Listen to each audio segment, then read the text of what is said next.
Hey everyone, I know it's been a while, but your favorite two are back. We're back from vacation. That's Ari. I'm Korea Pounds. Ari, first off, how was your vacation? How you doing? Back to reality. What's going on with you? Yeah, I'm going pretty well. I was in Vegas this past weekend for March Madness. It was a lot of fun, a lot of action, a lot of energy, and a lot of, just everything all around. A lot of great games. This past, 4 days now that we will, go over in this episode. I mean, yeah, let's just get right into it. So, obviously, we've had our bracket decided as of a week ago, and then we had our first four action. We already talked about that, but now we got into the real goodness of March Madness. We had the first round, which started last Thursday, and then continued to Friday, and we just had a round of 32 Saturday, continuing to yesterday. So now we have this little dull period waiting for the Sweet 16 and the Elite Eight this coming weekend. First, let's go with the West region. So obviously, that was the region led by Gonzaga. They were playing against Georgia State. That game was actually one of the kind of a surprise within the number one seed, just because of the way Gonzaga played close to that Georgia State team. Brought the pretty much for first half, but then Gonzaga just went on this big run to go away with it and eventually win that contest before moving on to the second round. There are a lot of good matchups in this region. Obviously, UConn, New Mexico State was a good game. Alabama, Notre Dame as well. Obviously, one of the biggest guns. Unfortunately, one of my upsets, which didn't happen, which was Davidson and Michigan State. That game literally went round to the wire, last shots. Michigan State pulled out the victory. But as of right now, we are in the Sweet 16, and the matchup stand as the number one seed overall, Gonzaga versus Arkansas on Thursday. Along with that is Texas Tech, the 3 seed out of the West versus Duke, the 2 seed, on the same night on Thursday. So Ari, out of the West region first, what were your kind of big surprises coming now that we're in the Sweet 16? Seeing a team like New Mexico State easily handle UConn, Michigan State actually getting a big win against Davidson. What were your big surprises with that first region in the West? Probably my biggest surprise was just how Notre Dame handled Alabama. I mean, we talked about it before how Alabama kind of played up and down to their competition throughout the season. So I mean, in that respect, maybe it wasn't a huge surprise, looking back. But um, yeah, I mean, Alabama's a team that lives and dies by the three, and it just didn't work out in this game. And Notre Dame's coming off the double overtime win in the first four over Rutgers, so were coming up with some momentum in that regard. I mean, obviously you had the New Mexico State, the 12-5 upset over Connecticut. I mean, I wouldn't say it's a huge shocker or anything. I think Teddy Allen dropped for like 37, I think, in that game. He took over. Memphis handled Boise State pretty well. Arkansas Vermont was a good game, it was a close game, 4 point game. And then going into round of 32, it looked like Memphis had Gonzaga on the ropes in the second half. They were up by like 13 with like 10 minutes left, I think, or something like that, or like 15 minutes left. And then Jude Timmons took over the second half, had like over 20 points in the second half. And we'll get into this, later in the other region as well. But there's a lot of ugly games like Arkansas and New Mexico State 53-48, like a lot of low scoring games across all the four regions. Texas Tech and Notre Dame 59-53. Michigan State, they were, I think, up by like five with like a few minutes left over Duke. Looks like they might have, we're going to pull off that upset and end Coach K's career and the round of 32, but Duke prevailed. And yeah, now we got the top four seeds in this region in the Sweet 16. So in the end, not too much of a surprise in that regard, but definitely some really good games in the first two rounds. Yeah, you mentioned that Gonzaga Memphis game. That actually was pretty much one of the games I was going to highlight as well. You mentioned Memphis; they were pretty much easily handling Gonzaga throughout that first half and getting late into that second half. But then there's this guy on Gonzaga. His name is Drew Timmy. If you haven't heard of him, that guy just took over the game. He was just pretty much hitting every shot that he was shooting on. I believe that was on Saturday or whatever that game was. Yeah, whenever the game was, he was just shooting the lights out. He couldn't miss from anywhere. So that's definitely That was definitely an interesting matchup. And also Memphis's first round matchup. I mean, we were talking about how it was going to be the tortoise and the hare who was going to prevail between Boise State and Memphis. And Memphis just controlled the game for so much just from that high pace, fast moving offense that they had along with Imani Bates and, Jalen Duran and all those guys. But Boise State was able to come back and make it a contest. But just Memphis, just setting the tempo early, and then they just controlled the whole game after that. Yeah, you mentioned New Mexico State with Teddy Allen. That guy is lethal. He was hitting every shot that he could against UConn in the first round. Arkansas Vermont was actually a very intriguing game to see as well. I liked, just that competition between Vermont, to kind of make it close to the end. We talked about how Notre Dame obviously could beat a Bama team who either would lose in the first round or make it to the Final Four. And well, they were a first round loss, just could not hit their shots against Notre Dame. And then obviously Texas Tech is dominant team. They whooped Montana State in the first round. You talked about Michigan State against Duke in that second round game. That was a good matchup. Just it looked like Duke was about to, just go back home and Coach K's career would have been over. But just a lot. That's the beauty of March. Just last second runs can just change everything. And then you already mentioned it, the top 4 seeds are in the Sweet 16 in the West. But now we're going to move on to the South region. That was dominated by number 1 seed Arizona. They have made it to the Sweet 16 after a first round win against Wright State, and a very, very great game last night against TCU in the second round. Obviously, that game went in overtime, very back and forth matchup. They're playing the Houston Cougars. That's going to be an interesting matchup in San Antonio.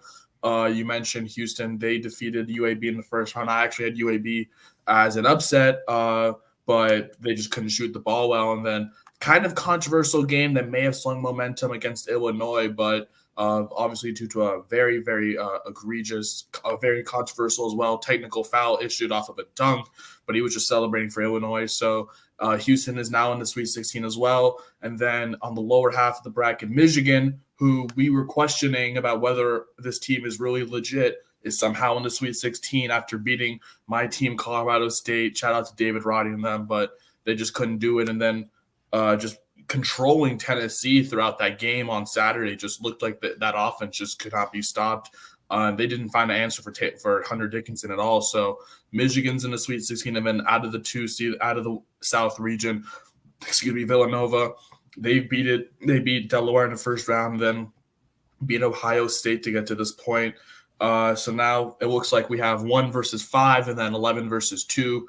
Ari, what are your big surprises out of this region? Did we really underestimate Michigan as a tournament team? And what are your thoughts about that Arizona game last night? Is it signs for trouble in Arizona? What are your thoughts? Yeah, I'll start with the Arizona TCU game yesterday. So I was able to watch the first half, and then at halftime, my flight from Vegas to Phoenix took off. And of course, the one airline we're on is the Frontier, the one with no Wi-Fi.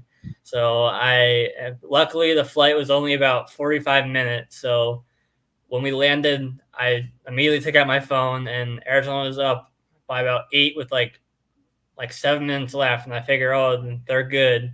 Next thing I know, TCU goes on a 10-0 run the next 5 minutes, and then they're up 3 with a minute left.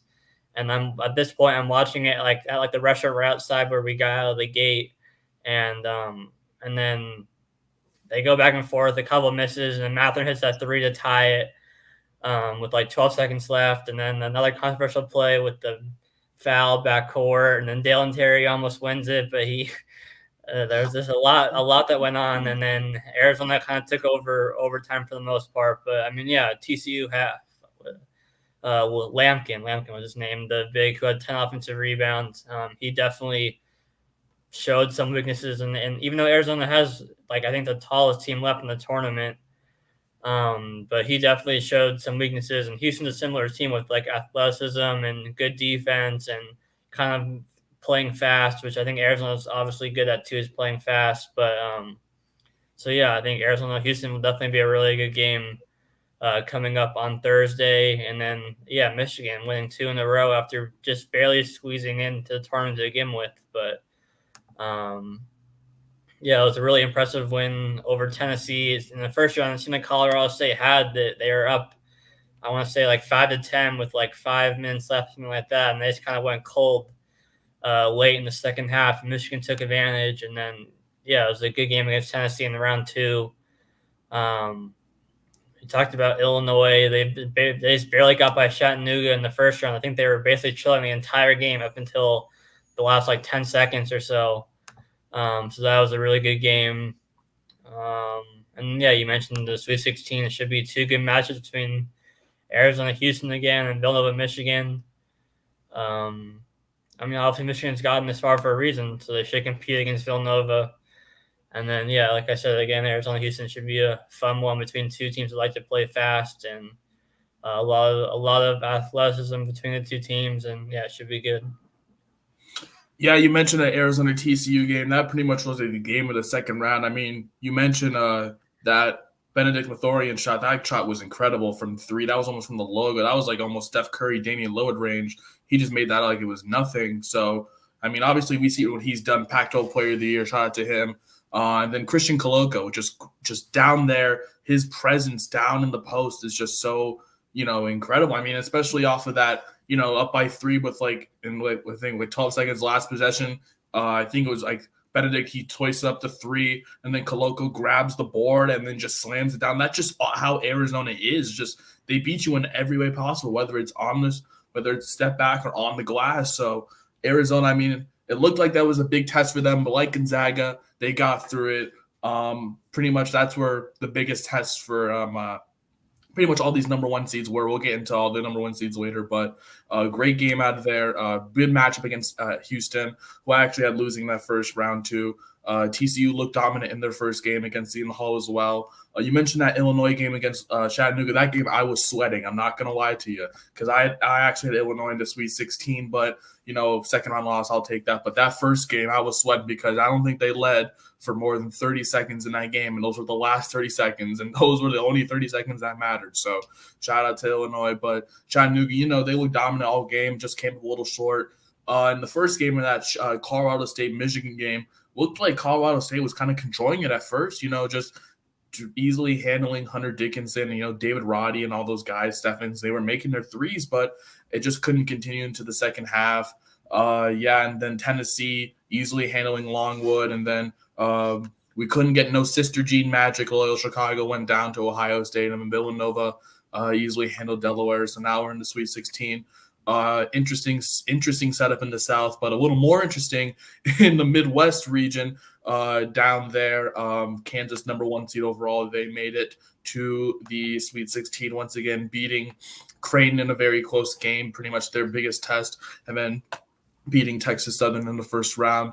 They match up against Providence, who I honestly was a first-round exit against South Dakota State. Just found the offense again after that brutal loss in the Big East tournament to, I believe it was who was it? Butler? Yeah, it was Butler in the tournament. So that was pretty interesting to see. And then Iowa, that's a big story. Iowa Hawkeyes obviously losing to Richmond in the first round. A lot of people, including myself, had them going as far as the Final Four, Elite 8, Sweet 16. So just another reason, Iowa, they showed a lot of momentum in that Big Ten tournament, winning it all. And then, just losing in the first round, it just kind of shows you that the Big Ten, very interesting decision making with them being a 5 seed. So maybe that's why that was their demise. And then we moved down the bracket. Iowa State now in the Elite 8 as well. We have a double-digit versus double-seeded matchup. Iowa State, they beat LSU by 5, and then they beat Wisconsin in Milwaukee. Big win for them. Wisconsin just could not hit a shot to save their life. They looked disappointing. I know you're shaking your head too. It was just disappointing to watch for Wisconsin. They just couldn't hit anything against Iowa State, and Iowa State's in the Sweet 16. And then look who called it. Auburn's out in the second round. We were both talking about this pretty much leading up to the bracket reveal, and then at the bracket we said, you even mentioned it, Miami could, like USC, who lost in the first round, or whoever came out of that matchup, could potentially beat Auburn in the second round. And look what happened. Auburn, I mean, a lot of people were, questioning whether or not they would be a legitimate 2 seed, and then they beat down Jacksonville State, who didn't even win their conference tournament, mind you, to get into the tournament. And then they matched up with Miami, a hot Miami team who came off a very close win against USC. and they just looked absolutely anemic. They couldn't find anyone. Jabari Smith couldn't do anything else. They were doing all they could, but Miami was just overpowering them. So in the Midwest region, we have the 1-4, Kansas versus Providence, and somehow the 11 versus the 10, Iowa State versus Miami. Now, I did not see this bracket coming out like this, but you know what? I'm intrigued. Ari, what were your immediate reactions? I know you were shaking your head about Wisconsin, but I know a lot of people like myself had Iowa going far. They lost in the first round. People like South Dakota State winning. They lost. USC, they lost. Maybe some people had Elwood. What were your thoughts after this interesting region? Yeah, I mean, I said it right when the bracket was released. I said that this was the region that I was having by far the most trouble with, and I think that we're seeing why. I mean, yeah, I was one of the ones that bought into the Iowa kind of the momentum that they were riding into the tournament. This region was wide open, I felt, and so yeah, I had them going to Final Four, and that was that was gone right away. Um, and then we had the Creighton San Diego State game go to overtime. That was a good game. It seemed like San Diego State was kind of controlling most of the game up until I guess late, and then Creighton pulled away in overtime. Yeah, I had South Dakota State as well, and they were kind of in it for most of the first half. But watching the game, you really didn't think that they had much of a chance. You felt like they had to get hot from three. They were the most efficient three-point shooting team in the country heading into the game, and they just couldn't find the rhythm that needed from deep. And then, yeah, you had Iowa State beat LSU team without their head coach. That was a pretty ugly game in the first round. We talked about Auburn potentially in round two. Unfortunately, I had USC who lost just by 2 points. It came down to the last minute against Miami. But yeah, we mentioned the winner of Miami USC having a really good shot at beating Auburn, and we saw that with their inconsistent guard play for Auburn show up, and yeah, Miami crushed them by 18. The second round, yeah, Wisconsin 2 for 2 at 22 from three in that game. They couldn't even break 50 points. Like, that was just an ugly game. Creighton stuck with Kansas for most of the game. It was a pretty close up until I want to say last like 5 minutes. And yeah, here we are, 1-4, and a guaranteed 10 or 11 seed in the Elite Eight between Miami and Iowa State. So yeah, again, I was calling this region the toughest for me personally to fill out, and I think that we're kind of seeing now how wide open this was just from the start. I mean, yeah, you mentioned it. First off, let's talk about Wisconsin's first round matchup. They barely could even beat Colgate at home, and that arena was like 100% Milwaukee, like Wisconsin fans, and they scratched out a win against Colgate. So I already knew, like, coming into a hot Iowa State team, that wasn't going to be good. And you mentioned the stats: 2 of 23. You're not going to win with that. Same for Iowa. If you're shooting 6 of 29 from three, you're not going to win that game either. So just horrible shooting days for both Wisconsin and Iowa. Both teams who I actually had in the Elite Eight in some of my brackets, but turns out they're not even making it past first or second rounds, first weekend, excuse me. You mentioned that Creighton San Diego State game. It looked like San Diego State had a lot of control, but then Creighton just got hot when it mattered most, and I was at the last about minute of regulation heading into overtime. Obviously, Richmond was just beating Iowa.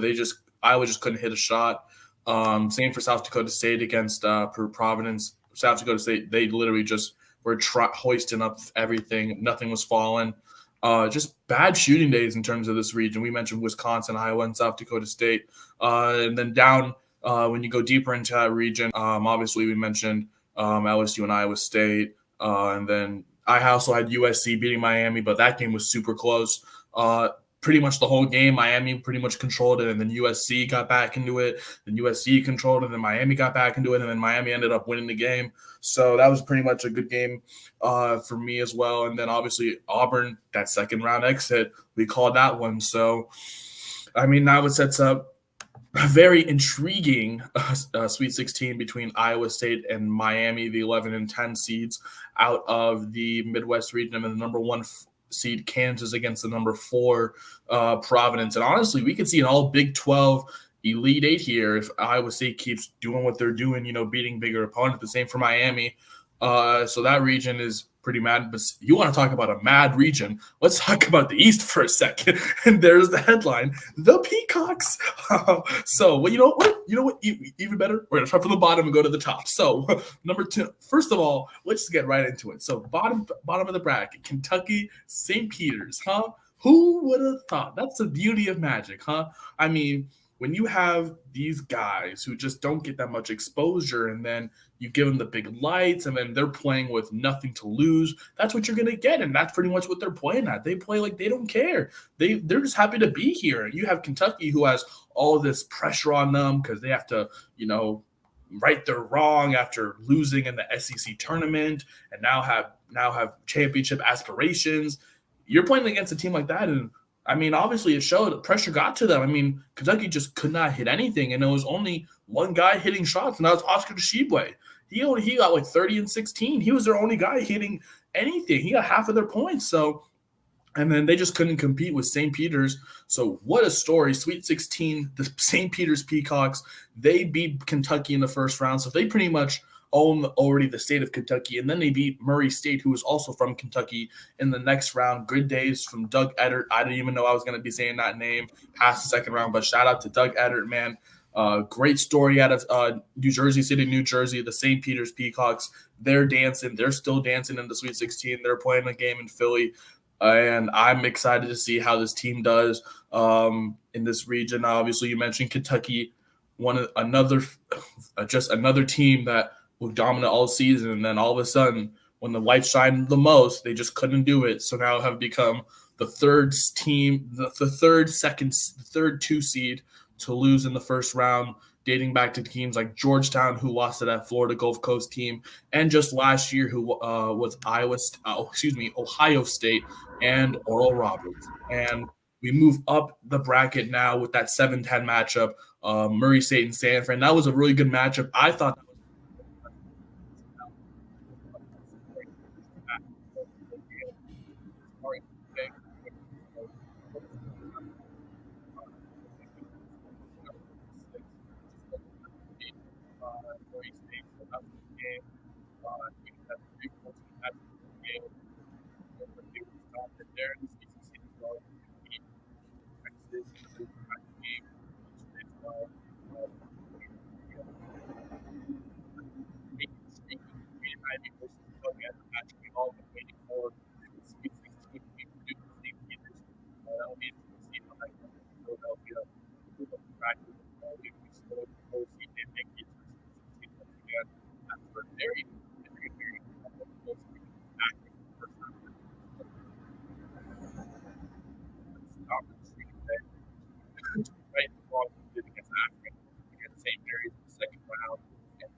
St. Mary's, they pretty much had the opposite. They could not miss against Indiana in the first round. And Indiana, they just tired. Korea, your sound's a little low for me. I don't know what. How am I sounding now? Is it good? Oh yeah, you're good. Yeah, you're good now. Okay, good. So, like I said, St. Mary's, Indiana was tired. They just couldn't hit a shot off. I mean, especially in that game against Wyoming, that was a very tiring game against Wyoming in the first round. So we saw that coming too. So Wyoming, Indiana, that pretty much was just the demise. And then St. Mary's, they lose in the second round. Then UNC, what a story, huh? The Tar Heels, obviously first-year head coach Hubert Davis. No one really knows how this UNC team is going to look after, Roy Williams has retired, and the offseason chain comes with more changes and more recruiting and all that stuff.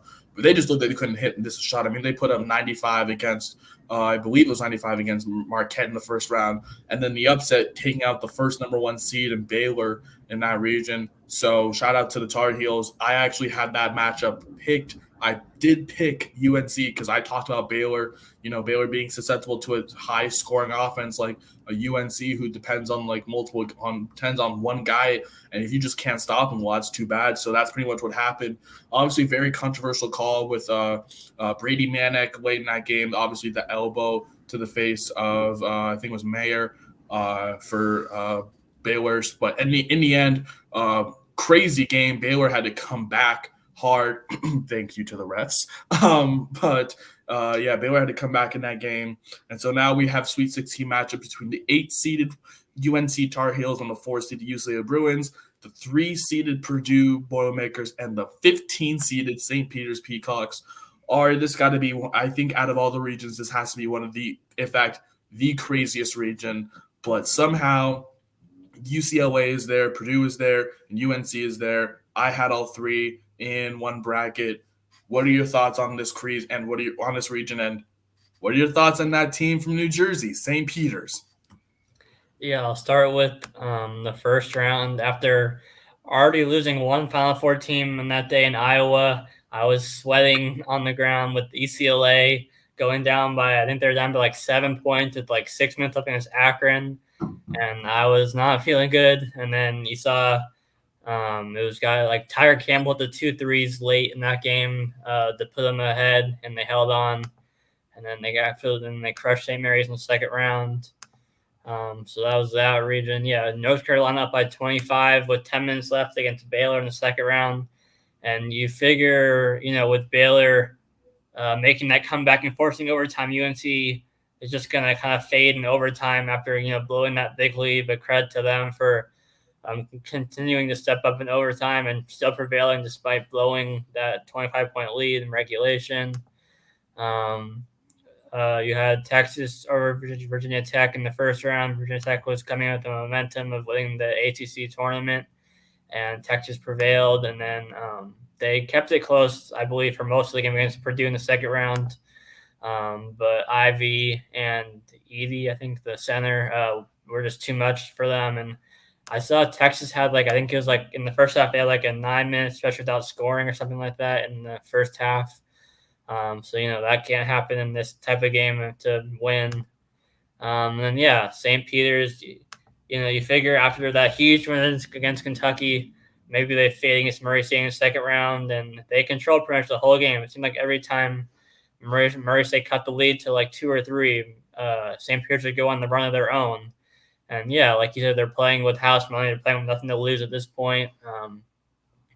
It'll be interesting to see how they match up with the bigs of Purdue in the round of 16. But, I mean, at this point, anything is possible at this point, making it this far. And the coach kind of talked about their toughness, and some of the players talked about how their practices are more physical than these actual games they're playing. So also that is helping them a lot as well in that regard. And I think that will help them against a bigger Purdue team with Edie and then the Ivy, a top draft prospect.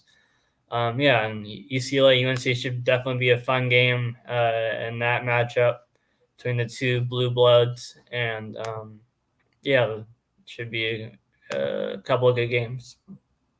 Yeah, you mentioned in this region first already losing a Final Four team in Iowa, and then another one for me. I had Kentucky, but after Kentucky lost, I was just so happy for this school because not even that many people have heard of St. Peter's or even knows where St. Peter's University is. So that's just the magic of March. So, but yeah, I already had 2 Final Four teams out. But you mentioned that Virginia Tech team. I thought Virginia Tech was going to carry that momentum.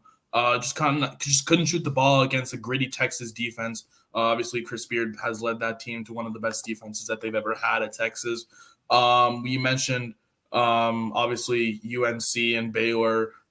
Baylor being down by so much, with just a lot of time to go, but not that much time to go. And then obviously that technical foul ejection kind of just changed the whole momentum of the game.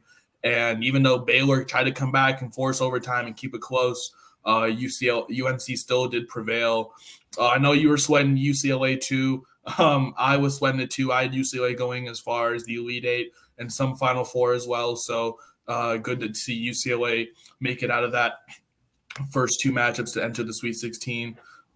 This is pretty much obviously led by the St. Peter's. This is pretty much a crazy region, but I also want to highlight that Murray State San Francisco game just a lot more, just because it was obviously I think it was the nightcap of the first day of March Madness, and a lot of people were already asleep by that. But this game was electric. It was just so much scoring, a lot of offense, a lot of draft stocks rising for some of these guys that you don't get to hear out of the mid-major conferences like the West Coast and the Ohio Valley Conference, where you usually get maybe 1 to 2 bids a year, maybe depending on how strong your conference is. But Overall, pretty much what an interesting first round. So obviously we mentioned it. We have Sweet 16 matchups. Leading the West region, we have 1-4 and 3-2. We have Gonzaga, Arkansas 1-4, and then 3-2 Texas Tech and Duke.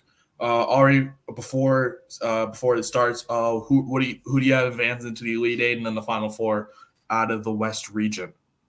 The West region. I mean, I had it in my bracket. I'm just gonna stick with it. I don't think Arkansas can score enough against Gonzaga to take them out, so I'm sticking with Gonzaga. And then Duke Texas Tech should be a pretty interesting game, but I think Duke prevails, and then Gonzaga over Duke and the Elite Eight, so Gonzaga reaches the Final Four. Yeah, it's pretty fair to me. I actually do have Gonzaga still going because they were pretty much my national champions. I have them going to the Elite Eight, beating Arkansas. Obviously, you mentioned I don't think Arkansas can just compete with all the scores on the Gonzaga Bulldogs team. And then down in 3-2 land between Texas Tech and Duke. This may be a shocker, but I think this is Coach K's final game as the head coach of Duke because I think they're going to lose. I just don't think they can match up well defensively against Texas Tech. Obviously, they have Banchero, who is that guy on the defensive side, but Texas Tech efficiency right now, they're number one in the country on defense. They just break you down on the defense side of the ball. And I think that I just think that little scare against Duke is just not going to happen. Against Michigan State is not going to happen against Texas Tech. So I have Texas Tech prevailing. And then I just don't think Texas Tech will be able to match up with all the scores on Gonzaga with Chet Holmgren and Drew Timme, Andrew Nemhard, and all of them. And I have Gonzaga advancing to the Final Four over Texas Tech. And we move on to the South region. We already talked about the matchups. We have the number 1 seed, Arizona, versus the 5 seeded Houston Cougars with the COO. And then we have the 11 seed Michigan Wolverines against the 2 seed Villanova Wildcats. Ironically, the 11-2 matchup is that rematch of that 2018 championship game. So who do you have coming out of that region and those 2 matchups? Yeah, I mean, like I said before, I think Arizona Houston will be a fun game, but I think Arizona's offense will be too much in the end. I think Houston, we saw against Illinois, they're susceptible kind of.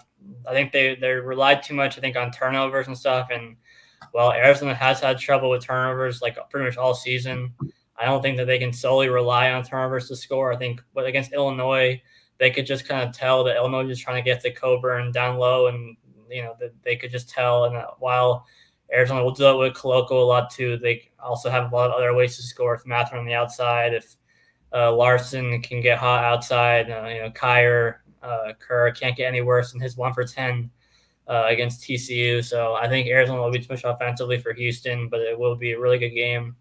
And then I think Nova, just their experience, I think will be too much for Michigan. And then again, I think Arizona's offense will be too much for Villanova in the Elite Eight. Yeah, I pretty much have that same reasoning. I mean, obviously Houston loves to just force turnovers on that defense side of the ball, but obviously you mentioned all those guys in Arizona like Coloco, Mathurin, Kryza, and then all those guys, and Tabelis as well. I don't think Arizona will be turning the ball over that much against this Houston Cougars team. It should be a fun one as well, but I think Arizona will prevail, move on to Elite Eight.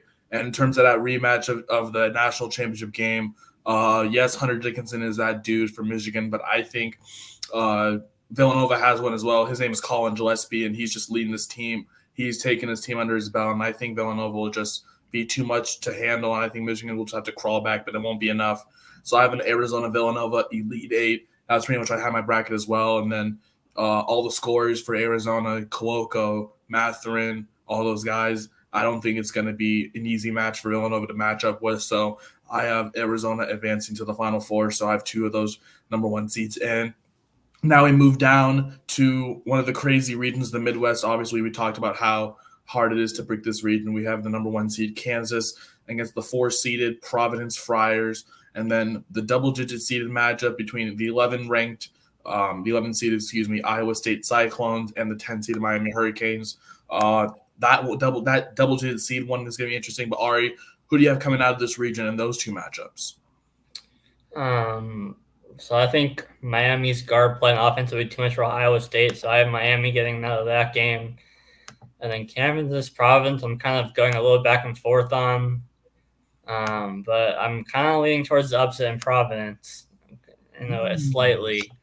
So I'm just going to stick with my gut and just go with Providence, Miami in the Elite Eight, and then I'll stick with Providence going to the Final Four. But I'll just stick with that. I'll stick with my gut in that regard. Yeah, that's interesting because I actually like I am thinking it's very similar to you, but at the same time, like this Providence team, like this team has always been so good, and everyone's just been underestimating them just because of their inconsistencies as of late. But yeah, Providence, Kansas, that's gonna be a good game. I actually do have Kansas prevailing just a little bit. Obviously, just the togetherness, the team play of Providence is gonna be so well, but I just think like Baji and those guys and Remy Martin. I think when Remy Martin gets hot, he's unstoppable. I think he's going to get hot in this game. He didn't get too many good looks against Creighton, so I think he's going to have a lot more time against after a big rest day against Providence. And then that 11-10 matchup. I think Miami's guard plays very well as well. I would love to pick the Miami Hurricanes, but I don't know what it is about this Iowa State team, just the way they play basketball, just very defensively. I think it'll be a close game, but I think they'll be able to stop it. So I think we'll have an all Big 12 Elite Eight with Kansas and Iowa State. Because I think Iowa State was a little underseeded, honestly, and Kansas has just owned this Iowa State team. I think that's going to continue. So I have Kansas entering the Final Four, even though I want to pick Providence just because of just how they played basketball together and that team play under head coach Ed Cooley. But I just don't see him getting past Kansas. And if Remy Martin gets hot, then it's game over for game over for the other team. And finally, in the craziest region of all, the East region, we have the 8-seeded UNC Tar Heels against the 4-seeded UCLA Bruins. Obviously, that blue blood matchup we talked about, just the amount of championships between those two programs is ridiculous. And then we have the 3-seeded Purdue Boilermakers against all the Sweet 16 Cinderellas, those 15-seeded St. Peter's Peacocks. Ari, who do you have making the Final Four from this region, and who is making the Elite Eight? Yeah, so I think UCLA, UNC is probably, like, other than Arizona, Houston, I think UNC, UCLA is probably the game I'm most looking forward to in the Sweet 16. I think it should be a pretty high-scoring game and pretty fun, exciting game. But I think UCLA will prevail in the end in a close game. And my heart wants to keep the Peacock streak riding, but I think Purdue will be too much for them. I don't think, like we saw in Kentucky, they just couldn't hit a shot from deep, and I think Purdue isn't as reliant on shooting the ball from deep as Kentucky is, and so I think they'll control this game a little bit better. And then I have UCLA prevailing over Purdue in the Elite Eight and reaching the Final Four for the second straight year. Yeah. Yeah, I agree with you there. I mean, obviously, I'm really tuned into that UNC UCLA game. It's gonna be interesting to see how Armando Bacot just kind of is used a lot, either more or less down in the post against guys like Cody Riley and just that UCLA defense. But then obviously UCLA on the offensive side, they have shooters Jaquez who looked injured, and so that's pretty much a big question mark whether or not he's going to be playing. I believe they play Friday against UCLA, so we'll see how Jaquez is feeling. But obviously they still have Campbell, they still have Juzang, who had a rough shouting, but still pretty dominant in the showing against St. Mary's. I do have UCLA scratching by this UNC team, but it's going to be a fun one to watch. And I feel you. I want to pick St. Peter's so bad, but I just don't think, and you mentioned it, obviously they rely on teams that, are heavy in the three-point shooting. And obviously they like to feed Eddie in Purdue. And I think they're just going to continue to use him. Obviously, I don't think St. Peter's really matches up well with the size comparison with Zach Edey, and I think they're just going to feed him a lot more. And then if they need to feed guys on the outside perimeter, they have they have a lottery pick named Jaden Ivey, who is that guy. So I think Purdue will prevail in that one. And then in UCLA Purdue, I think it's going to be close. I think it's being a lot closer than people think. I do have UCLA also prevailing just because of how team ball they are. Obviously, that whole team has been retracted now from that Final Four team that went last year, pretty much out of that same region. So I do have UCLA advancing to the Final Four. And so now my Final Four updated would be Gonzaga, the one out of the West. I would have, Arizona, the number one out of the South. Kansas, the number one out of the Kansas number 1 out of the Midwest, and then the 4 seed UCLA Bruins out of the East region. Yeah, and then I would have a Gonzaga UCLA rematch in the Final Four, and then Arizona Providence on the other side. Yeah, that'd be interesting to see. And then in my championship game, I'd like to see the matchup we kind of been waiting for. We've mentioned it a bunch of times. I'd like to see Tommy Lloyd against his old team in Mark Few and Gonzaga. I think that'd be a good high scoring game. Obviously, you have Arizona guys like Koloko and Matherin and Kreza and Kier and all those guys, and then you have Gonzaga who can match up pretty well in just scoring. You have Chet Holmgren, who is obviously the sensation out of Minnesota. They have Drew Timme, Andrew Nemhard. The list goes on and on for Gonzaga as well. So I would have Gonzaga. That's pretty much what I had. That's what a lot of people, I think, have. But I have Gonzaga versus Arizona still in my national championship game. And even though I do want to pick and back the pack, I think this is Gonzaga's year. I think this is the year that they get it done. Because if it's not, then I think a lot of questions are going to be surrounding that program in terms of just championship quality material, even though they don't have any. I do have the Gonzaga Bulldogs cutting down the nets in New Orleans and winning the national championship still. Yeah, I'm sticking with my original pick like you are, and I'm sticking with Arizona over Gonzaga. I think Koloko matches up well with Homegrown, and I think one of Tubelis or Ballo against Timme. So I think it will come down to mostly guard play, and I don't know. I think Matherin will be the biggest difference maker between two. I think he's the best player. I mean, I think he's the biggest difference maker on the court. I think Holmgren's the better draft prospect, but when it comes to like on the court, where they are right now, I think Matherin's been the better college player, the better. I mean, obviously he's been playing with better numbers. Not that means everything, but I think between these two teams, Matherin will be the best player on the court. I think Koloko will be able to do enough on Holmgren to keep him from being the best player, and then Ballo or Tubelis on Timme. And I don't think Gonzaga is a guy that can match up with Matherin. So that's what I'm going with. But yeah, we're both sticking with our original championship picks. Yeah, definitely are. But that's going to wrap it up for March Madness talk. We will bring some back heading into Friday. Obviously, there's no games in the March Madness tournament until Thursday when Gonzaga faces Arizona, and we move on to the Sweet 16, moving into the Elite Eight, which is this Saturday and Sunday, as we move on to the Final Four. Ari, is there anything else you want to talk about on this particular episode? No, I think that was it. I think on Wednesday we'll bring back more of other sports. I think today we just want to focus on March Madness because it was kind of the talk of the town the last few days since we last did an episode. But yeah, Wednesday we'll bring back some spring training talk from the MLB, some NBA updates.